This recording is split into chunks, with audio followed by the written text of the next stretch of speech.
प्राजक्ता बकरे. तिची गोष्ट या सदरात सादर करतीये नंदिनी देसाई लिखित कथा शून्य. सादरीकरणापूर्वी लेखिकेबद्दल थोडं सांगते. लेखिका सध्या रत्नागिरी इथे वास्तव्यास असून कम्प्युटर सायन्स आणि मग मास मीडिया विषयातील पदव्युत्तर पदवीधर आहे. 15 वर्षाहून अधिक काळ मुक्त पत्रकारिता करीत असून अनेक दर्जेदार दिवाळी अंकांमध्ये तसेच राज्यस्तरीय वृत्तपत्रांमध्ये विविध विषयांवर लेखन प्रसिद्ध झालेले आहे. लेखिकेची एक कादंबरी आणि 20हून अधिक कथा प्रसिद्ध झालेल्या असून सभोवतालच्या परिस्थितीवर भाष्य करणारे लेखन सातत्याने सुरू असते. लेखिकेला इंडियन आणि वर्ल्ड सिनेमा विषयात विशेष रस असून लेखिकेचा त्याबद्दल सखोल अभ्यास आहे. त्याविषयी विविध ठिकाणी सादरीकरणही केलेलं आहे. लेखिका सध्या भाषातज्ञ आणि सॉफ्टवेअर लोकलायझेशन एक्सपर्ट म्हणून कार्यरत आहेत. तर सादर करतीये कथा शून्य. आजची रात्र फार मुश्किल आहे, निघणार नाही. तिच्या पाठीमागून आवाज आला. तिनं कपामधील कॉफी विनाकारण ढवळली. एकतर ती मशीनची घाणेरडी कॉफी. हॉस्पिटलच्या कॅन्टीनमध्ये याहून वेगळं काय मिळणार? त्यात परत सर्वत्र हाच विषय चालू. मृत्यू सर्वत्र. पहाटेपर्यंत बघू, नाही तर घरी घेऊन जाऊ. जायचा जीव. इथं काय आणि तिथं काय. कुठल्या तरी पेशंटच्या मुलानं की नातवानं एका आयुष्याचा निर्णय घेतला होता. तिनं उठून तो प्लास्टिकचा कप डस्टबिनमध्ये फेकला.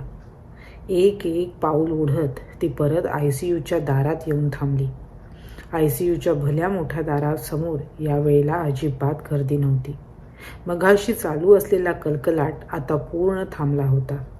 रात्रीचे 11:30 वाजून गेले होते. तिथंच ठेवलेल्या एका खुर्चीवर ती बसली.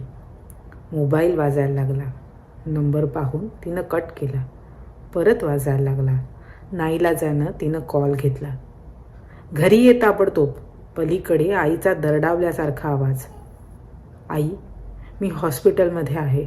येणं शक्य नाही, ती होईल तितक्या शांत आवाजात म्हणाली. काय गरज आहे ग तुला? लाज बीज विकून खालीस का? त्या कार्ट्याला घेऊन सारखी हॉस्पिटलात जातेस. लागतो कोण तुझा तो? हे अपेक्षितच होतं. आई, मी फोन ठेवते. ICUच्या समोर आहे. जास्त बोलता येणार नाही. जास्त बोलायला तोंड शिल्लकच ठेवलंयस कुठं? दारुडा गजांडा कसला भणंग माणूस तो. त्याच्यासाठी तू पदरमोड खर्च करणार? अगं, यासाठी शिकवलं का ग तुला? कुणाच्या जीवावर एवढ्या उड्या मारतेस? कशासाठी कमवतेस? तुला आई नको, वडील नको. त्याच्या जीवावर उधळायला अगं कार्टे लफडच करायचं होतं तर जरा चांगल्या घरातला पोरगा तर बघायचा. या असल्या भिकाऱ्यासोबत तुझे धंदे. आईचं बोलणं असह्य झाल्याशरशी तिनं फोन कट न करता तसाच पर्समध्ये ठेवून दिला. बोलत बसेनात का? हातात असलेल्या पर्समधून पाण्याची बाटली काढून ती घटाघटा पाणी प्याली. दुपारपासून पोटात अन्नाचा कण नव्हता. कॉलेजातली लेक्चर संपून ती घरी आली तेव्हा अमर बेशुद्ध पडलेला होता. लगेच ॲम्ब्युलन्सला फोन करून त्याला इथे आणीपर्यंत तास गेला. आल्यापासून डॉक्टरांनी हे इंजेक्शन त्या गोळ्या म्हणत नाचवत ठेवलं होतंच. एरवी नॉर्मल दिसतोय आज म्हणणारे डॉक्टर मात्र यावेळी गंभीर वाटत होते. पहाटेपर्यंत पाहू, कठीण आहे. आरती एकदा म्हणून गेली.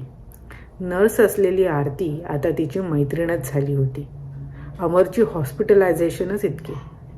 ICUच्या दारामध्ये थांबण्यासारखं काहीच काम नव्हतं. डोळ्यावर पेंग आली होती. आतल्या पेशंट्सला काय आणि डॉक्टर्सला काय, दिवस रात्र सारखेच. अमर अजून बेशुद्धीतच होता. त्याला वाचवण्यासाठी आटोकाट प्रयत्न सुरू होते. अमर, प्लीज. अरे नको रे करत जाऊ असं. ती तोंडातल्या तोंडात पुटपुटली. अचानक तिला जाणवलं, इतक्या सगळ्या खुर्च्या रिकाम्या असताना कोणीतरी तिच्या अगदी बाजूला खेटून बसलाय. तिनं मान वळवून पाहिलं. तिशीचा असेल फार फार तर. पिंगट सरळ केस, दाढीची किंचित खुरट वाढलेली, धारदार नाक आणि पाणीदार डोळे. हॉस्पिटलच्या त्या सगळ्या कोरड्या वृक्ष आणि भयंकर वातावरणाशी फटकून असलेलं त्याच्या चेहऱ्यावरचं स्मित. ही लास्ट वेळ. यापुढं तो असलं काहीही करणार नाही. तो सहजपणे बोलला. त्याचा आवाज तिला फार ओळखीचा वाटला, पण याआधी कधी ऐकला होता ते आठवेना. Excuse me? ती किंचित वैतागली. तुम्ही कोण? तो परत गालात हसला. मी कोण? या प्रश्नाचं उत्तर फार कठीण आहे. ती त्याच्यापासून लांब सरकली. रात्रीच्या इतक्या उशिरा देखील तो नुकताच आंघोळ करून आल्या इतका ताजातवाना दिसत होता. त्या पांढरट फिकूळ ट्यूबलाईटमध्ये त्याचे ओलसर केस अजूनच चमकत होते. तो परत म्हणाला, डोंट वरी, ही आजची त्याची शेवटली हॉस्पिटल भेट, यापुढं नाही. तुम्हाला कसं माहिती? तिनं अविश्वासानं विचारलं. मला बरंच माहिती आहे. इफ यू डोंट माइंड, आपण जरा कॉफी घेऊया का? रात्रभर तुम्हाला इथं जागायचं आहे. मला माझी ड्युटी करायची आहे. कॉफी घेऊन थोडं फ्रेश हो. नको, नर्स बाहेर येऊन मध्येच औषधं आणायला सांगतात, आणि तसंही मला भूक नाही आहे. परत मोबाईल वाजायला लागला होता. तिनं पर्समधून काढून पाहिला तर घरचा नंबर. आता या क्षणी तिला आई, बाबा आणि दादा यापैकी कुणाहीकडून काहीही ऐकून घ्यायचं नव्हतं. तिनं फोन कट केला. आता फोन घेतला नाही तर फोन सतत येत राहणार. तिनं फोन सायलेंटवर टाकला. प्लीज, एक कप कॉफी. ही रात्र फार मोठी आहे, संपणार नाही, आणि तुमचा पेशंट आता या क्षणाला स्टेबल आहे. बिलीव्ह मी. तुम्ही आहात तरी कोण? तिने जरा जास्तच वैतागून विचारलं. तेच तर सांगायचंय, पण प्लीज जरा बाहेर जाऊया का? त्यानं डोळे तिच्या डोळ्यात मिसळत म्हटलं. क्षणभर तिला वाटलं ती स्वतःच्याच डोळ्यात खोलवर उतरत चालली आहे. हॉस्पिटलच्या कॅन्टीनकडे जायला ती उजवीकडे वळत होती. त्यानं तिचा दंड धरला. तिकडे फार भयाण कॉफी आहे, इकडे चल. दोघं चालत हॉस्पिटलच्या गेट बाहेर आले. पार्किंगच्या जवळच एक टपरीवाला इतक्या रात्री स्टोवला वारा घालत उभा होता. काय पाहिजे ताई? त्यानं विचारलं. तिनं 2 कॉफी सांगितल्यावर तो जरा गडबडला. काफी नाही, चहा तयार आहे, तो म्हणाला. तिनं नको म्हणून मान हलवली आणि परत चालत गेटमधून आत आली. तेव्हा जाणवलं तोही तिच्याच बाजूने चालतोय. तुमचं नाव काय म्हणालात? तिनं अचानक विचारलं. मला नाव नाही, तो चालताना थांबत म्हणाला. ऐक, 2 मिनिटं इथंच थांब. मी काय सांगतोय ते नीट ऐक. त्याने तिचे दोन्ही खांदे धरले. मी एक फार वाईट निरोप घेऊन आलोय, मृत्यूचा निरोप. तिनं त्याचे हात झिटकारले. काय बोलताय? कोण आहात कोण तुम्ही? हे बघा, मी फार टेन्शनमध्ये. माझ्यासोबत मला कसलीही मस्करी नकोय, ती ओरडली. अंधाऱ्या पार्किंगमध्ये तिचा आवाज घुमला. प्लीज प्लीज माझा पाठलाग सोडा, नाहीतर मी सिक्युरिटीला बोलवेन. तो पुढं काहीतरी बोलण्याच्या प्रयत्नांमध्ये असतानाच ती तरातरा चालायला लागली. जिना चढून परत ICU जवळ आली. तेव्हा तिथं बाहेर कोणीही नव्हतं. 2-3 मंद प्रकाशामधले दिवे तेवढे लुकलुकत होते. तिनं दरवाजावर टकटक केली. एका नर्सनं दरवाजा उघडला. अहो, तुम्ही गेला नाहीत का? तिला पाहिल्यावर आश्चर्यानं म्हणाली. अमर कसा आहे? आता स्टेबल आहे. अजून शुद्धीवर आला नाही, पण अजून एक इंजेक्शन द्यायचं आहे. तुम्ही उद्या सकाळी आलात तरी चालेल, तसा काही प्रॉब्लेम नाही, चिंता करू नका, नर्स म्हणाली. ती रात्रभर याच खुर्चीत बसून जागणार आहे हे त्या नर्सला खरं तर माहिती होतं. यंदा जरा जास्तच केलं ना त्यांनी. नर्स गप्पा मारायला लागली. तुम्ही कंट्रोल का नाही करत? व्यसनमुक्ती केंद्रात वगैरे? काहीही उत्तर द्यायचं तिच्यामध्ये त्राणच नव्हतं. तरीही ती उगाच हसून म्हणाली. गेले 4 वर्ष किती प्रयत्न केलेत. तुमच्या डॉक्टरांनाच विचारा. पुण्याला नेलं, बंगळुरूला नेलं, माझा विश्वास नसताना पण कुठल्या बाबांकडे नेलं, तरी याचं असंच. तुमच्या सहनशक्तीची कमाल म्हणायची. हे आधीपासूनच असे आहेत की? नर्सला आता विषय जरा पर्सनल बाबींकडे न्यायचा असणार हे तिच्या ध्यानात आलं. पण आता तिला हे सगळं नकोसं झालं होतं. मी आलेच म्हणत तिनं ICUचा दरवाजा लोटला. हॉस्पिटलच्या त्या बकाल बाथरूममध्ये ती चेहऱ्यावर सपासप पाणी मारून घेत होती. झोप आली होती, भूक लागली होती. याहून जास्त अमरचं टेन्शन होतं. एव्हाना तो शुद्धीत यायला हवा होता. 2-3 दिवसांनी डिस्चार्ज, मग 8-1 दिवस घरातच सेवा. ते झालं की मग थोडे दिवस तो सरळ असायचा. मग हळूहळू एखाद दिवस, एकच दम, अजून एखाद दिवस आणि अजून एकच दम. मग एखाद दिवस उजाडायचाच नाही. नशाच त्याचं दिवस रात्र बनून जायची.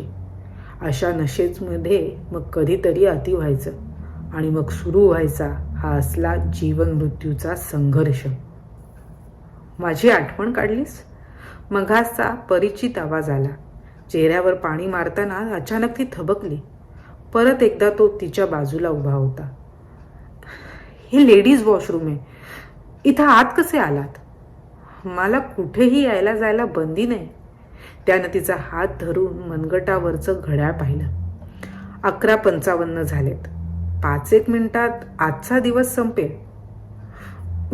तुम्ही माझ्या मागोमाग का फिरताय?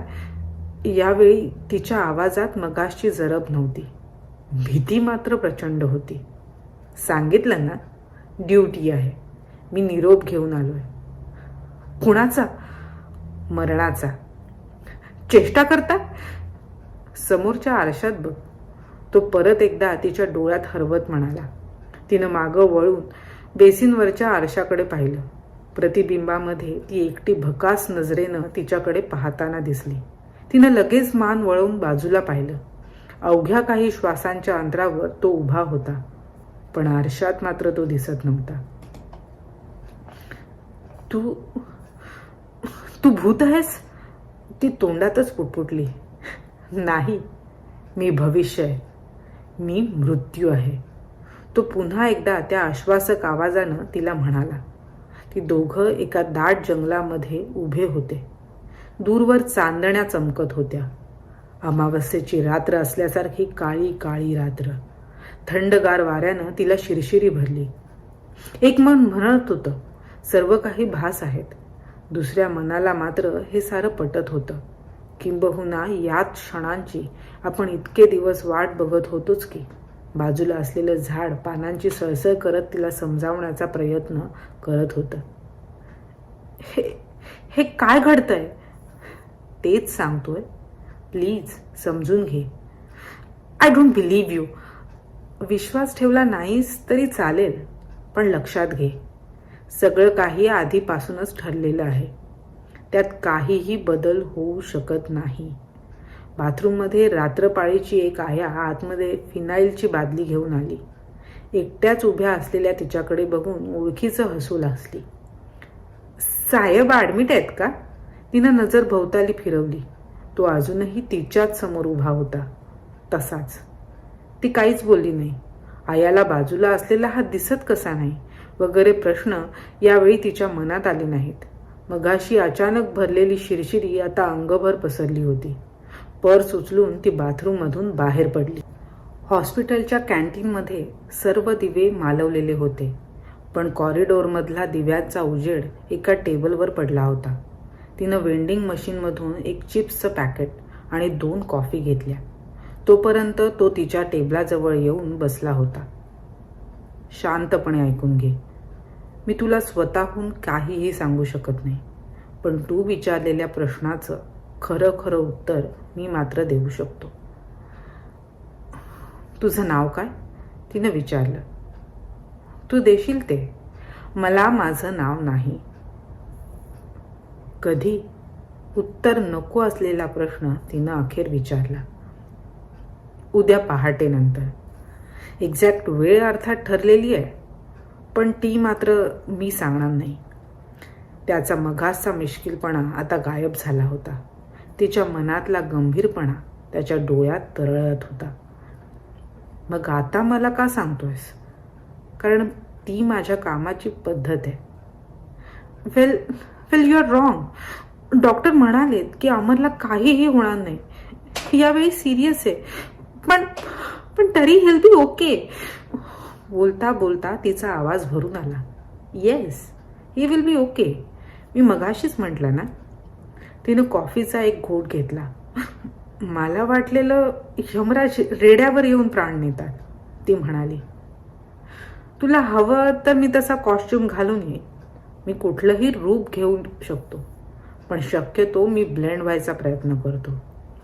त्यामुळे लोकांमधला हिस्टेरिकपणा जरा कमी होतो. अन्यथा लोक इतकी आरडाओरड करतात की कामं करणं मुश्किल होतं. आता बघ ना, मी टिपिकल हॉरर फिल्म्समध्ये दाखवतात तसा काळा ड्रेस, काळा घुंगट वगैरे घेऊन आलो असतो तर माझ्याशी एक वाक्य तरी बोलली असतीस का? किंचाळ्यात गावभर सुटली असतीस. I still don't believe this. कदाचित अमरची नशा मी केली आहे.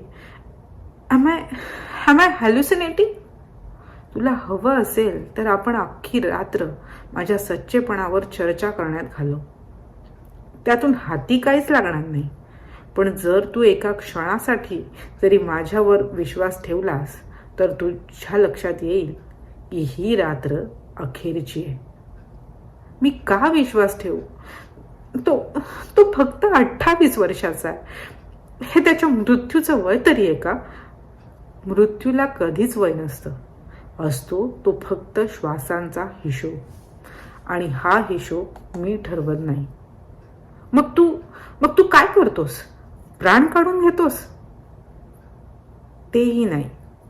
मी फक्त वाटाड्या आहे, या जगामधून त्या जगामध्ये नेणारा.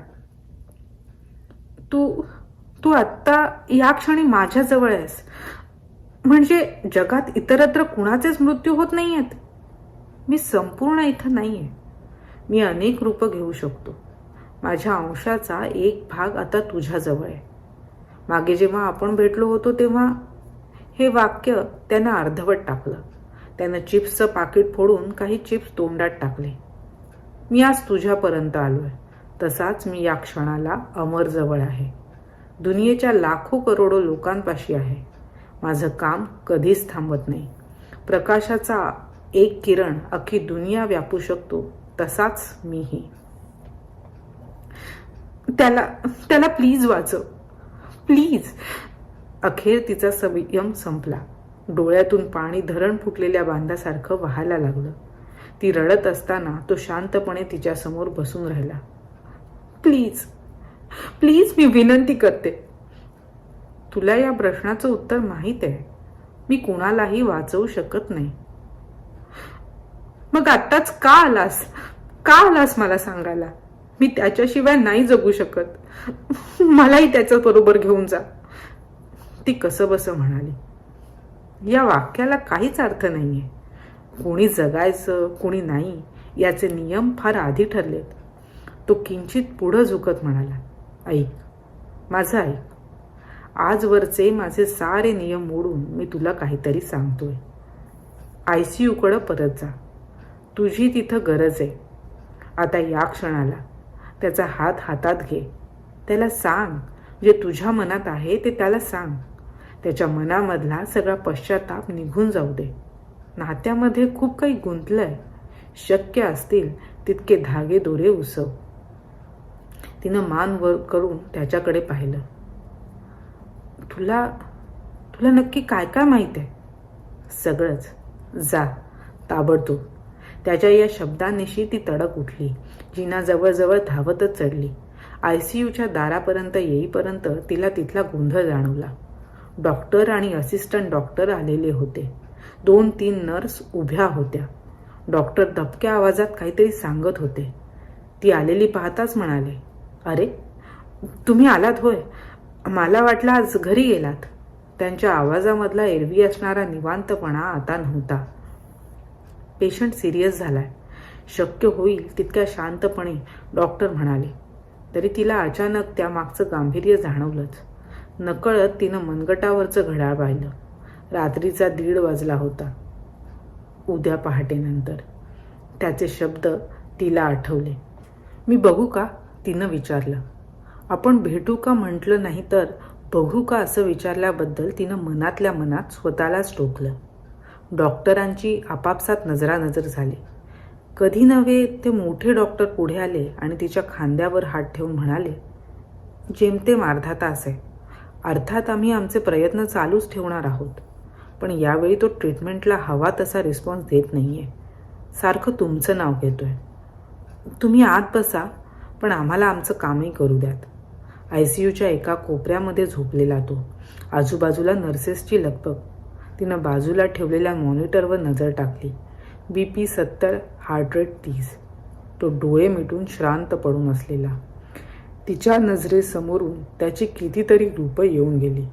हसणारा तो, तिच्यासाठी दुपारभर खपून केक बनवणारा तो, ती कॉलेजमधून यायच्या वेळी गेटपर्यंत येऊन तिची वाट बघणारा तो, रात्री अपरात्री ती भीतीनं किंचाळत उठल्यावर तिला शांत करणारा तो, नशेमध्ये असताना ती घरात आहे की नाही याची फिकीर देखील न बाळगत असल्यानं आपल्याच मस्तीत जगणारा तो, ती रक्ताच्या थारोळ्यामध्ये निश्चित पडलेली असताना तिला हलकेच कवेत उचलून घरी घेऊन येणारा तो.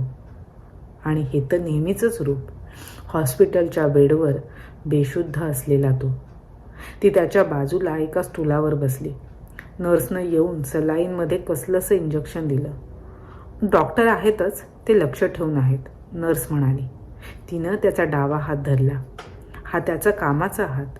डावखुरी लोक आपल्याला आधीपासूनच आवडायची, ही अमर आयुष्यात आल्यानंतर आवडायला लागली तिला आताही माहीत नव्हतं. तिनं त्याचा हात किंचित उचलला. तो काहीतरी पुटपुटला. काय अमर? तिनं विचारलं. त्याचं उत्तरही पुटपुटण्यातच होतं. तिनं आपले कान त्याच्या ओठांजवळ नेले. तो तिचंच नाव पुटपुटत होता. गेल्या काही महिन्यात त्यानं तिचं नाव घेणंच सोडलं होतं. मागे हॉस्पिटलमधून घरी गेल्यावर तिचे आईबाबा आले होते तिला घरी न्यायला. तिनं घरी येणार नाही असं स्पष्ट सांगितल्यावर त्यानं बराच तमाशा केला. सगळा तमाशा त्यानं आतल्या खोलीत बसून ऐकला होता. ते लोक निघून गेल्यावर तो तिला म्हणाला, माझ्या पायी तुझं नुकसान नको, मीच जाऊन मरतो कुठंतरी. एरवी त्याच्या कुठल्याही शब्दाला उत्तर न देणाऱ्या तिनं यावेळी मात्र त्याच्या कानाखाली वाजवली होती. तुला जगवण्यासाठी मी इतकं करते, तरी तुला हेच शब्द सुचतात? ती नंतर म्हणाली, आईबाबांपेक्षाही तू मला जास्त मोलाचा आहेस. माझ्यासाठी त्यांनी दिलेलं नाव सोडता माझ्याजवळ आता त्यांचं काहीही नाहीये. त्या क्षणापासून त्यानं तिचं नाव कधीच घेतलं नाही आत्तापर्यंत. नर्सनं सांगितलं नाही तरी तिला समजलं. इथं जास्त वेळ थांबू नका. ती पर्स उचलून परत बाहेर येऊन बसली. डॉक्टरांची अगम्य धावपळ चालूच होती. खुर्चीवर हातात डोकं खुपसून ती शांत बसून राहिली. मला सोडून जाऊ नकोस म्हणालाय अमर. इतक्या वर्षात, इतक्या दिवसात पहिल्यांदा कधीतरी असं काहीतरी म्हणालाय. खांद्यावर तो परिचित स्पर्श परत जाणवला. प्लीज त्याला वाचव. डोकं वर न करताच ती म्हणाली. ते माझ्या हातात आहे का? त्याचा आवाज आला. प्लीज त्याच्याऐवजी असली कुठलीही एक्सचेंज ऑफर नसते. ज्याचा हिशोब ज्यानं त्यानं पूर्ण करायचा. तिनं मान वर करून त्याच्याकडे पाहिलं. मी एकटीच बडबडते ना? आजूबाजूच्या नर्सेस माझ्याकडे विचित्र नजरेनं बघत असतील. नाही, तू अजूनही मघासारखीच हातात डोकं खुपसून बसलीयस त्यांच्या दृष्टीनं. मग हे सगळे माझ्या मनाचे खेळ आहेत. काल्पनिक मनाचे खेळ आहेत, पण काल्पनिक नक्कीच नाहीत. माझ्याहून दुसरं उत्कट सत्य काय असू शकेल? तिच्या मनामध्ये लहानपणी कधीतरी ऐकलेली कहाणी उभी राहिली. तू एकदा सावित्रीच्या विनंतीवरून तिच्या पतीचे प्राण वाचवले होतेस, हो ना? ती दंतकथा आहे, हे तुलाही माहीत आहे. तुझ्या या गोष्टींवर विश्वासच नाहीये. म्हणजे असं कधीच घडलं नाहीये की तू कुणाचाही जीव वाचवू शकला आहेस? जेव्हा कधी मी माझं काम करायला जातो तेव्हा हमखास मला हे सावित्रीचं उदाहरण दिलं जातं. सुरुवातीला मी वैतागायचो, मग संतापायचो. आता फक्त हसू येतं. तीच कथा प्रत्येक वेळी. सपोझेडली यमराजांनी तिच्या नवऱ्याचे प्राण तिनं यमराजाला शब्दात अडकवून परत घेतले. आता हे यमराज म्हणजे खरं तर मृत्यू नाही. मृत्यू कुठल्याच धर्माचा नसतो, पण यमराज म्हणजे धर्माचे नियम बनवणारे देव, लीगल एक्सपर्ट. आणि एखाद्या लीगल एक्सपर्टला शब्दात अडकवणं इतकं सोपं असतं का? पण मग सत्यवानाचे प्राण वाचले कसे? कारण त्याच्या श्वासांचा हिशोब अजून शिल्लक होता. सावित्रीने वरदान मागितलं नसतं तरी तो जगला असता. त्या क्षणी त्याचे प्राण वाचले. कायमचे नाही.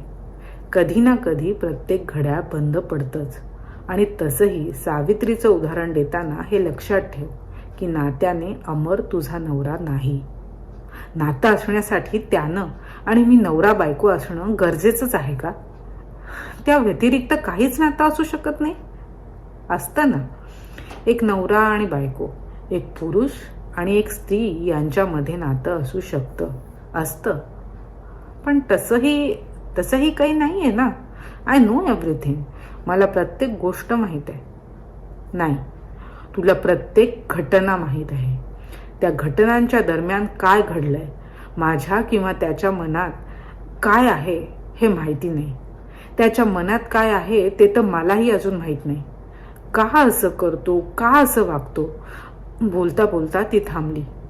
बोल. तो हलकेच तिच्या खूप जवळ येत म्हणाला. बोलत राहा. कदाचित तुझ्या या बोलण्यामधूनच तुला काही प्रश्नांची उत्तरं सापडतील. तुला माहिती आहे ना? तिनं त्याला विचारलं. माहीत? मी त्यावेळीही तुझ्या आजूबाजूलाच होतो. तुझा हिशोब त्यावेळी शिल्लक होता. म्हणून इतक्या मरणप्राय वेदना होऊनही तू मला घेऊन गेला नाहीस? भरून आलेले डोळे तिनं पुन्हा एकदा पुसले. तुला माहीत असेलच, तरी सांगते. नुकतीच 12वीची परीक्षा झाली होती. मी मैत्रिणीकडे गेले होते. परत येताना खूप उशीर झाला. मैत्रिणीचे बाबा म्हणाले मी सोडतो. म्हटलं कशाला, स्कूटी घेऊन जाईल. फार नाही, रात्रीचे 10-10:30 वाजले असावेत. मैत्रिणीच्या घराबाहेर पडले आणि एकाएकी सुनसान रस्त्यावर वाटलं कुणीतरी आपला पाठलाग करतंय. भीतीनं अचानक ठरवलं की नेहमीच्या रस्त्यानं न जाता वेगळ्या रस्त्यानं जाईन. आणि मग बोलताना ती अचानक थांबली. त्या आठवणीनंही तिच्या अंगावर शहारा आला. एके दिवशी मी घर सोडलं, आई वडिलांना सोडलं. मग गावात कुणी मला भाड्यानं खोली द्यायला तयार नव्हतं. अमरची ही खोली इतकंच माझं घर. एके दिवशी सगळं सामान घेऊन इथं राहायला आले. मी आणि अमर. आम्ही लिव्ह इन पार्टनर नाही, नवरा बायको नाही. त्याचं माझ्यावर प्रेम सुद्धा नाही. त्यानं माझ्या अंगाला आजवर एकदाच हात लावलाय. मला उचलून घेतलं होतं तेव्हा. मी पूर्ण बेशुद्ध होते. माझ्या अंगावर कपडे नव्हते. कारण त्या रात्री त्या 8 रस्त्यानं जाताना 6-7 जण माझ्या अंगावर आले होते. I was raped. गँग रेप. किती तासांचा तो त्यांचा विचित्र खेळ त्या रस्त्यावरच चालू होता. जेव्हा त्यांचे विकृतीचे तमाशे संपले तेव्हा मला ते तसंच टाकून निघून गेले. अचानक तिला आवाज चढला. हरामखोरा, त्यावेळी नाही आलास? शरीराच्या प्रत्येक पेशीमधून मरण यावं अशी विनंती होत असताना नाही आलास? त्यावेळी माझ्या मदतीला केवळ अमर आला. अख्ख्या गावानं त्याला वाईट टाकलं होतं. गर्दुला होता, वाईट होता, तरीही माझ्या किंकाळ्या ऐकून तो आला. मला घेऊन त्याच्या खोलीवर गेला. वाहत असलेलं रक्त पुसलं, जखमा पुसल्या आणि मग मला घेऊन डॉक्टरकडे गेला. तिथं माझे आई वडील येईपर्यंत थांबून राहिला. त्या रात्री का नाही आलास रे? आणि त्या श्वासांच्या बुलशीट मला वारंवार ऐकू नकोस. I don't care. माझ्या दृष्टीनं मी त्याच दिवशी मेले होते. पण अमरनं मला जगवलं होतं. आई वडिलांनी पोलीस केस केली नाही. किंबहुना त्या बलात्काराची हकीकत तो डॉक्टर आणि अमर सोडल्यास कुणालाही माहीत नाही. ती अचानक थांबली आणि मग आवंढा गिळत म्हणाली, चूक त्या लोकांना माहीत आहे की ज्यांनी माझ्यासोबत. तू माझ्या प्रत्येक प्रश्नाचं खरं उत्तर देणार आहेस ना? मग या प्रश्नाचं उत्तर दे. त्यांना काय सजा मिळणार आहे? इथले कायदे, इथली मूल्य या सगळ्यातून ते वाचलेत. त्यांना काय सजा मिळणार हे तू ठरवशील लवकरच. कारण त्यांनी गुन्हा तुझा केलाय.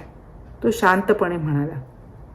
आणि अमर, तो कसली सजा भोगतोय आणि का? या प्रश्नांची उत्तरं तुला मी देऊ शकतो, पण तो हक्क अमरचा आहे. ती उठून परत एकदा ICU मध्ये आली. आता ठीक आहेत, बोलतायत. नर्स तिला पाहताच म्हणाली. तिनं घड्याळात पाहिलं. 4 वाजून गेले होते. ती अमरच्या बेडजवळ आली. तो शांत डोळे मिटून तसाच पडून होता. तिनं त्याच्या कपाळावर हात ठेवला.